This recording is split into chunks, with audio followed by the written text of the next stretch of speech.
अस्सलाम वालेकुम, मेरा नाम है जहां हाशमी और ये है होंडा सिविक एक्स 2020 मॉडल। ये होंडा सिविक की 10th जनरेशन है जो कि वर्ल्ड वाइड 2015-16 से आना शुरू हो गई थी और पाकिस्तान में ये गाड़ी 2015 में लॉन्च कर दी गई थी। इनिशियली इस गाड़ी के दो मेन वेरिएंट्स है 1.8 और 1.5 टर्बो। 1.5 टर्बो वाली कार कुछ टाइम बाद डिसकंटिन्यू कर दी गई कुछ इशूज़ की वजह से और फिर ये गाड़ी top of the line variant थी। इस गाड़ी को सिविक यूजी भी कहते हैं। ये स्पेसिफिक कार भी यूजी वेरिएंट है यानी 1.8 Oryol top of the line. और फिर इसमें कुछ टाइम बाद आरएस वर्जन भी आ गया था दोबारा से 2020 में। खैर ये स्पेसिफिक कार 2020 मॉडल है यानी कि फेसलिफ्ट वर्जन है। सिविक को 2019 में फेसलिफ्ट कर दिया गया था। 2019 तक सिविक की लाइट्स हैलोजन वाली आई थी, प्रोजेक्शन लैंप वाली। 2019 के बाद से इसकी हेडलाइट्स एलईडी वाली कर दी गई और इसके अलावा इसके इंटीरियर भी कुछ चेंजेस किए गए थे। खैर अगर बात कीजिए स्पेसिफिक सिविक की तो ये 1.8 वेरिएंट है, यूजी वेरिएंट है और इसमें रिम भी 19 इंचेस के लगे हुए हैं। इसकी डिमांड 62.5 लाख रुपए है यानी 62,50,000। और अगर आपने इस गाड़ी के बारे में कोई इन्फॉर्मेशन लेनी है तो आप इस दिए गए नंबर पर कॉल कर सकते हैं या फिर आप साइकिल मोटरस्पोर्ट को विजिट कर सकते हैं जो कि रावलपिंडी में DHE2 के गेट 1 के ऑपोजिट लोकेटेड है। साइकिल मोटरस्पोर्ट पर सिर्फ गाड़ियों की बाइंग एंड सेलिंग ही नहीं बल्कि गाड़ियों में काम भी किए जाते हैं जैसा कि tints, wraps, PPF, ceramic coating, graphene coating. फिर यहाँ पे गाड़ियाँ फेसलिफ्ट भी की जाती हैं। अगर आपके पास 16 मॉडल सिविक है तो आप उसको 2022 वाली शेप में भी कन्वर्ट करवा सकते हैं। फिर यहाँ पे एक पेंट बूथ भी अवेलेबल है जहाँ पे बेस्ट क्वालिटी का पेंट किया जाता है। और इसके अलावा साइकिल मोटर्स की टोटल 2 ब्रांचेस हैं। एक ये वाली ब्रांच जो कि DHE2 के गेट 1 के ऑपोजिट लोकेटेड है और फिर एक और ब्रांच है जो कि रावलपिंडी मरी रोड पे लोकेटेड है। इन दोनों ब्रांचेस पे ये सारे काम किए जाते हैं। Overall it's a great Civic and today I am going to review it. Let's start with the exterior of this car. ये होंडा सिविक की 10th जनरेशन का फ्रंट लुक है और ये गाड़ी 1.8 वेरिएंट है। 1.8 वेरिएंट के अंदर जो इसकी ग्रिल होती है ये क्रोम में आती है। स्पेसिफिक कार में इसको चेंज किया हुआ है और ये ग्लॉस ब्लैक की फिनिश में है। ये सिविक RS जैसी की हुई है। RS सिविक के अंदर ग्रिल ग्लॉस ब्लैक में आती है। इसके अलावा अगर बात की जाए इस गाड़ी की हेडलाइट्स की तो ये LED में है और इसके साथ ये काफ़ी मैसिव DRL दी गई है। LED हेडलाइट्स भी 2019 के बाद से आने शुरू हुई थी सिविक के अंदर फेसलिफ्ट के बाद से। इसके अलावा इसके फॉग लैंप भी अब LED में आते हैं, पहले फॉग लैंप भी हैलोजन में आते थे। बाकी इसके फ्रंट पे क्रोम वगैरह थोड़ा ज़्यादा कर दिया गया है। सिविक में एक चीज़ अच्छी आती है वो ये है कि इसके फ्रंट पे फ्रंट कैमरा आता है। बाकी पार्किंग सेंसर्स वगैरह इस जनरेशन में नहीं आते थे, ये सिविक की 11 जनरेशन के बाद से आना शुरू हुए हैं। इसके अलावा ये गाड़ी लुक्स के लिहाज से बहुत अग्रेसिव है। यहाँ पे कट लाइन्स वगैरह काफ़ी शार्प दी गई हैं। बाकी वाइपर वगैरह इस गाड़ी में नॉर्मल से हैं। इसके अलावा यहाँ पे कुछ खास है नहीं। इसके बाद अगर बात कीजिए इस गाड़ी की साइड प्रोफाइल की तो पूरी ही कार की तरह काफ़ी अग्रेसिव है। यहाँ पे कट लाइन्स काफ़ी शार्प दी गई हैं जो कि फ्रंट फेंडर से रेयर फेंडर से कंटिन्यू करती हैं। और स्पेसिफिक कार पे कुछ एक्स्ट्रा मॉडिफिकेशन भी की हुई हैं जो कि इसकी लुक को और ज़्यादा बेहतर बना रही हैं। इस तरह से कि इस पर साइड कट्स लगाई हुई हैं जो कि इसकी लुक को थोड़ा सा स्टैंस बना रही हैं। फिर इसके साइड मेड के ऊपर भी ये एक्सटेंशंस लगी हुई हैं और इस गाड़ी में 19 इंचेस के रिम लगे हुए हैं और लो प्रोफाइल टायर्स हैं जो कि इसकी लुक को बहुत अच्छा बना रहे हैं। खैर इसके अलावा इस गाड़ी में एयर प्रेस लगे हुए हैं जो कि कंपनी स्टैंडर्ड नहीं आते। और अगर बात की जाए फीचर्स की तो इस गाड़ी के साइड मिरर रिट्रैक्टेबल भी हैं, एडजस्टेबल भी हैं और उनमें ऑटो का फीचर भी आता है। बाकी इसमें इंडिकेटर आता है LED में जो कि मेरे ख्याल से एक अच्छी चीज़ है और आप इसको गाड़ी के अंदर बैठ के एडजस्ट भी कर सकते हैं। सिविक की 10th जनरेशन में एक चीज़ यूनिक आती है और वो ये है कि इसमें मार्कर लाइट्स भी आती हैं। और ये इस गाड़ी की absolute side profile. Civic basically एक फुल साइज सेडान है और साइज़ के लिहाज से कंपैरेटिवली ये गाड़ी सिटी या यारिस वगैरह से बड़ी होती है। और सिविक की 10th जनरेशन पिछली किसी भी सिविक से साइज़ के लिहाज से ज़्यादा बड़ी और ज़्यादा वाइड है।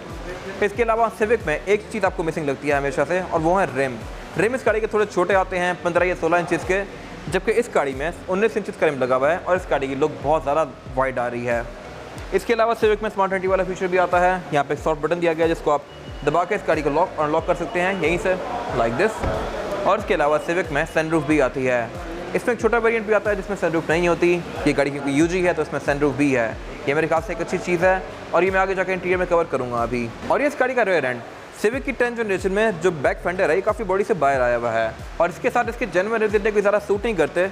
ये रिम इसके साथ बहुत अच्छे से ब्लेंड करा है। फिर यहाँ पे इसका फ्यूल टैंक दिया गया है जो कि 50 लीटर्स का है और इस गाड़ी में क्वार्टर ग्लास भी आते हैं जो कि ये साइड पे दिए गए हैं। इसके अलावा शेप के लिहाज से ये गाड़ी स्पोर्ट बैक लगती है।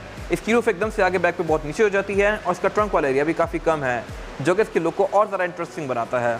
इसके बाद अगर बात कीजिए इस गाड़ी की रेयर लुक की तो पूरी कार की तरह बैक पे कैरेक्टर लाइन्स काफ़ी स्ट्रॉन्ग कंटिन्यू की गई हैं। स्पेशली इसकी टेल लाइट वाला जो एरिया है ये वाला, इसके पिलर्स बैक से आते आते इसकी ट्रंक के अंदर कंटिन्यू करते हैं और इसकी टेल लाइट भी यहाँ से काफ़ी ऊपर तक आई हुई है जो कि इसको बड़ी अच्छी लुक दे रही है। इसके अलावा स्पेसिफिक कार में फिर एक डक्टेड स्पॉइलर ऐड किया हुआ है जो कि इसकी लुक और अच्छा बना रहा है। बाकी बैक पे होंडा सिविक 1.8 ओरियल की बैजिंग आती है, एक रिवर्स कैम आता है और ये गाड़ी क्योंकि फेस लिफ्टेड वाला वर्जन है तो इसमें यहाँ पे क्रोम की फ्रिल्स भी दी गई हैं जो कि इसकी लुक को अच्छा बना रही हैं। इसके अलावा साइड पे इसमें रिफ्लेक्टर्स आते हैं, बैक पे इस गाड़ी में कोई पार्किंग सेंसर्स वगैरह नहीं आते। इसकी ट्रंक को आप की फॉब से भी अनलॉक कर सकते हैं और नीचे यहाँ पे एक सॉफ्ट बटन भी दिया गया है इसकी ट्रंक को लॉक करने के लिए। और इस गाड़ी की ट्रंक कैपेसिटी जो कि काफ़ी स्पेशियस है यहाँ पे आप आसानी से 4 से 5 लोगों का सामान रख सकते हैं और इस नीचे दिखे लुक को उठा के आप इस गाड़ी का एक स्पेयर टायर और टूल किट भी एक्सेस कर सकते हैं। इसमें स्पेयर टायर भी फुल साइज़ का आता है। लेकिन सिविक में चीज़ वियर्ड है, इस जनरेशन में भी और नई जनरेशन में भी, और वो ये है कि इसके जो रेयर बेंचेस हैं ये फोल्डेबल नहीं आते, ये फिक्स ही हैं। इस जनरेशन की ग्रैंडी में भी या फिर एलेंट्रा में भी रेयर बेंचेस फोल्डेबल आते हैं। मेरे ख्याल से इस गाड़ी की तो अच्छी बात थी, बट नहीं दिए गए। इसके अलावा बाकी बैक पे इसमें एक ब्रेक लैंप आता है, ABS एंड VSA की बैचिंग आती है। VSA means vehicle stability assist, और बैक पे शाफ्ट एंटीना आता है। इसके अलावा यहाँ पे कुछ खास है नहीं। इसके बाद अगर बात कीजिए इस गाड़ी के इंटीरियर की, तो होंडा की सिविक एक्स जनरेशन का इंटीरियर भी लुक्स के लिहाज से अच्छा है, बट स्पेसिफिक कार में इसको बरगंडी में कन्वर्ट किया हुआ है। सिविक में बरगंडी इंटीरियर 2023 में आना शुरू हुआ है, बट इस गाड़ी को भी वैसी लुक दी है जो कि मेरे ख्याल से बड़ा अच्छा लग रहा है। खैर, अगर बात कीजिए इस गाड़ी के डैशबोर्ड की, तो ये बहुत सारी डिफरेंट लेयर्स के अंदर है। और अगर बात कीजिए इस गाड़ी के स्टीयरिंग व्हील की, तो स्टीयरिंग व्हील इस गाड़ी का 3 स्पोक है। लेफ्ट साइड पे डिफरेंट कंट्रोल्स दिए गए हैं। लेफ्ट पे जो कंट्रोल दिए गए हैं ये इस गाड़ी के मल्टीमीडिया सिस्टम के हैं। यहाँ से आप सो सेलेक्ट कर सकते हैं, वॉल्यूम डाउन कर सकते हैं। राइट पे जो कंट्रोल्स दिए गए हैं ये इसके क्रूज़ के हैं। क्रूज़ गाड़ी में टॉप नहीं आता, ये बेसिक सा ही है। और उसके अलावा ये स्टीयरिंग व्हील सारा लेदर के फिनिश में है, लेकिन इसमें कोई पैडल शिफ्टर्स नहीं आते। इसके 1.5 टर्बो वर्जन के अंदर या RS वर्जन के अंदर पैडल शिफ्टर्स भी आते हैं। इसके अलावा इस गाड़ी में टोटल 2 एयरबैग्स हैं, एक स्टीयरिंग व्हील के अंदर माउंटेड है और एक डैशबोर्ड के अंदर। इसके बाद अगर बात कीजिए इस गाड़ी के हेडलाइट के कंट्रोल की, तो हेडलाइट इस गाड़ी में नॉर्मल सी ही आती हैं, इनमें कोई ऑटो का फीचर नहीं आता। और इसके अलावा फॉग लैंप भी इस गाड़ी में कंपनी स्टैंडर्ड ही आते हैं। फिर वाइपर भी इस गाड़ी में नॉर्मल से हैं, जबकि इस एरिया की ग्रैंडी में विंडशील्ड वॉशर ऑटोमेटिक फीचर के साथ आते थे, इसमें नहीं दिए गए। इसके बाद अगर बात कीजिए इस गाड़ी के मीटर की, तो मीटर इस गाड़ी का लुक्स के लिहाज से अच्छा है, और होंडा सिविक में रिबॉन के बाद से मीटर डिजिटल आ रहे हैं, and this car is not different. इसके बीच में डिजिटल मीटर दिया गया है, 11 जनरेशन जाके इसको एनालॉग कर दिया गया। बाकी इसमें RPM पर एनालॉग दिया गया है, और इसकी जो मीटर की लुक है ये काफ़ी हद तक मर्सिडीज C क्लास के मीटर से मिलती जुलती है। C क्लास में 2007-8 में इस तरह का ही कुछ मीटर आता था। इसके अलावा फिर यहाँ पे ये गाड़ी आपको बहुत सारी डिफरेंट चीज़ें शो करवाती है, जैसे कि ट्रेस, एवरेज किलोमीटर पर लीटर, रेंज, आउटसाइड टेम्परेचर, इस तरह की बहुत सारी चीज़ें। लेकिन इसका 1.5 या RS वर्जन आपको ऑयल लाइफ भी शो करवाता है, जो कि इसमें नहीं दी गई। फिर साथ इसका टेम्परेचर गेज और फ्यूल गेज दिया गया है, और इसका टेम्परेचर और फ्यूल गेज रेड लाइट्स के साथ आता है। 2016-17 वाली कार में ये वाइट लाइट्स में था। इसके अलावा अगर बात कीजिए गाड़ी के मीटर की हाउसिंग की, तो ये पूरी ही चीप प्लास्टिक के फिनिश में है, जो कि मेरे ख्याल से बेहतर हो सकती थी। और इसके अलावा डैशबोर्ड का सारा ऊपर वाला एरिया लेदराइट के फिनिश में है। इसके बाद इस गाड़ी के डैशबोर्ड में 4 एयरवेंट्स दिए गए हैं, और 2 रेयर पैसेंजर्स के लिए भी दिए गए हैं। ये इस गाड़ी का प्लस पॉइंट है ओवर ग्रैंडे। और इसके अलावा इसके सेंटर में एक हेडलाइट का बटन दिया गया है, जो कि ब्लिंक नहीं करता। उससे नीचे फिर एक ये स्क्रीन दी गई है। ये स्क्रीन 6 इंचज़ की है, और इसमें कैमरा भी आता है। इस गाड़ी में टोटल 3 कैमराज हैं, एक फ्रंट पे, एक बैक पे और एक सेंटर में। ये कैमरा बेसिकली आपका स्काइप वगैरह इनेबल करता है। और इसके अलावा स्क्रीन में ऑक्स, USB, ब्लूटूथ, नेविगेशन, इस तरह की सारी चीज़ें कंपनी स्टैंडर्ड आती हैं। अगेन 2015 वाली कार में ये बहुत ज़्यादा मेल फंक्शन करता था, इसका कंपैरेटिवली इंप्रूव्ड है। खैर, उससे नीचे से क्लाइमेट कंट्रोल दिया गया है। क्लाइमेट कंट्रोल इस गाड़ी का सिंगल जोन ही है और ये ऑटोमेटिक है। फिर उससे नीचे एक यहाँ पे ये एरिया दिया गया है, जहाँ पर कोई अपना फ़ोन वगैरह रख सकते हैं, और उसके पीछे एक स्लॉट दिया गया है। यहाँ से आप केबल गुजार के नीचे एक और एरिया दिया गया है, इसमें जाके चार्जिंग आउटलेट में लगा सकते हैं। नीचे वाले एरिया में 2 चार्जिंग आउटलेट्स दिए गए हैं, यहाँ से आप केबल ऊपर निकाल के अपना फ़ोन वगैरह चार्ज कर सकते हैं। और उससे पीछे इस गाड़ी का गेयर सिलेक्टर दिया गया है। इस गाड़ी में जो गेयर सिलेक्शन है वो है P, R and D, sports और load.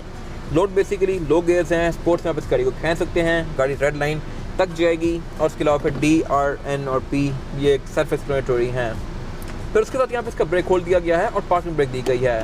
Parking brake civic 10 generation से ऑनवर्ड्स इलेक्ट्रॉनिक आई है। ये मेरे ख्याल से अगेन एक अच्छी चीज़ है, और ग्रैंडी अभी तक ऑफर नहीं कर रही।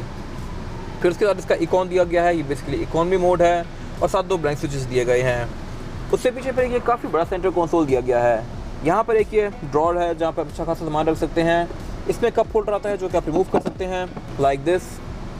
और फिर उससे पीछे काफ़ी बड़ा ओपन कंसोल दिया गया है। इसके ऊपर एक आर्मरेस्ट होता है, जिसको आप स्लाइड करके आगे या पीछे कर सकते हैं और ओपन कर सकते हैं। और यहाँ पे कैपेसिटी पिछली किसी भी सिविक से बहुत ज़्यादा है। इसके अलावा अगर बात कीजिए इस गाड़ी की सीट्स की, तो सीट्स इस गाड़ी में बेज कलर में आती हैं। ये गाड़ी बेसिकली बेज इंटीरियर में ही आती है कंपनी की तरफ से, लेकिन स्पेसिफिक कार में इसको बरगंडी में कन्वर्ट किया हुआ है। बेज होने की वजह से इसके जो जितने प्लास्टिक के बिट्स हैं और बहुत सारी चीज़ें, ये भी बेज में ही हैं। और यही वाला बेज लेदर इसके डोर में भी कंटिन्यू किया गया है। सिविक के स्टैंडर्ड वेरिएंट में फैब्रिक आता है, फिर ओरियल से ऑनवर्ड्स लेदर आता है। इसके अलावा अगर बात की जाए इस गाड़ी की विंडोज़ के कंट्रोल की, तो इसमें ड्राइवर और पैसेंजर दोनों की विंडो सिंगल टैप वाली है, यानी कि आप इसको सिंगल टैप से फुली रोल डाउन या रोल अप कर सकते हैं लाइक दिस। और फिर यहाँ पे लॉक अनलॉक दिया गया है। साइड मिरर फोल्ड अनफोल्ड करने का ऑप्शन दिया गया है। इसमें साइड मिरर भी रिट्रैक्टेबल आते हैं, जिनको आप गाड़ी के अंदर से ही फोल्ड अनफोल्ड कर सकते हैं और एडजस्ट भी कर सकते हैं। फिर से आगे यहाँ पे इसका पोस्ट स्टार्ट दिया गया है और ट्रैक्शन कंट्रोल दिया गया है। इसके अलावा इसके जो वैनिटी मिरर हैं इनके अंदर लाइट वगैरह नहीं आती, ये बेसिक से ही हैं। सेंटर में 2 केबल लाइट्स दी गई हैं, रियर व्यू मिरर इसका बेसिक सा आता है और सेंटर में ऊपर सनरूफ के कंट्रोल दिए गए हैं। इस गाड़ी में सनरूफ भी आती है जो कि सिविक का यूनिक सेलिंग पॉइंट है। आपको पाकिस्तान में हार्डली कोई सिविक नजर आएगी जो कि सनरूफ के बगैर हो। हर बंदा सिविक सनरूफ के साथ लेता है और सनरूफ की वजह से ही सिविक लेता है। ये मेरे ख्याल से एक अच्छी चीज़ है। इसको आप यहाँ से अनफोल्ड या फोल्ड कर सकते हैं लाइक दिस।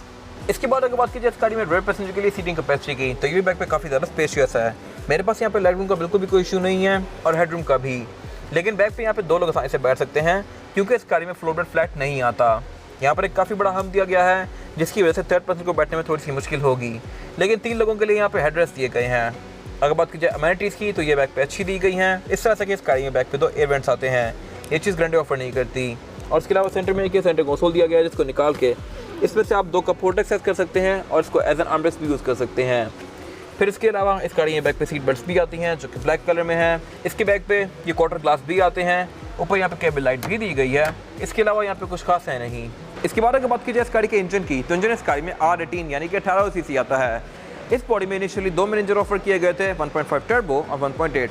1.5 डिसकंटिन्यू कर दिया गया, फिर कुछ टाइम बाद दोबारा से कंटिन्यू कर लिया गया। और इसके अलावा इस बॉडी में 1.0 टर्बो इंजन भी आता है, लेकिन उसकी साइज़ कंपैरेटिवली इस गाड़ी से थोड़ा छोटा होता है। वो गाड़ी हैचबैक होती है, 5 डोर हैचबैक। खैर अगर बात कीजिए स्पेसिफिक कार की, तो ये गाड़ी 138 हॉर्स पावर प्रोड्यूस करती है और इस जनरेशन में सिविक में CVT ट्रांसमिशन आ गई थी जो कि काफ़ी अच्छी अपग्रेड थी और इससे इस गाड़ी की एवरेज बेहतर हो गई और परफॉर्मेंस भी। इनिशियली पिक में ये गाड़ी गारंटी से नहीं निकलती, लेकिन लॉन्ग रन में जाके ये गाड़ी गारंटी को आराम से ओवरटेक कर लेती है।